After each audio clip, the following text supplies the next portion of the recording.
સુરેન્દ્રનગર જિલ્લાના લીંબડી તાલુકામાં ફરી એકવાર પાછા 2 મકાનોના તાળા તૂટ્યા હોવાનું સામે આવ્યું। ત્યારે આ બાબતે વાત કરવામાં આવે તો લીંબડીમાં તાળા તૂટવાના બનાવ વધી રહ્યા છે। વધુ એક બનાવ લીંબડીના લાલ બંગલા પાસે ચંદુભા ખતુભા અને વિનોદભાઈ વિઠ્ઠલભાઈ સતવારા આ બંનેના મકાનના તાળા તૂટ્યા હતા। મળતી માહિતી મુજબ વિનોદભાઈ વિઠ્ઠલભાઈ સતવારા કે જો અમદાવાદ તેમના પુત્રને ત્યાં ગયા હતા અને ચંદુભા ખતુભા જેઓ સુરેન્દ્રનગર જિલ્લા ખાતે રહે છે ત્યાં ગયા હતા। તે દરમિયાન તસ્કરો દ્વારા ઘરમાં ત્રાટકીને તોડફોડ કરવામાં આવી હતી અને ઘરમાંથી કશું ન મળી આવતા તસ્કરો ફરાર થઈ ગયા હતા। આ મામલે પોલીસને જાણ કરતા પોલીસ ઘટના સ્થળે પહોંચીને આ મામલે તપાસ હાથ ધરી।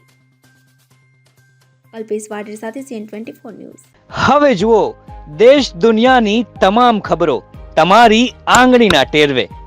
ઉઠાવો મોબાઈલ અને Google Play Store પરથી ડાઉનલોડ કરો અમારી CN24 ન્યૂઝ મોબાઈલ એપ।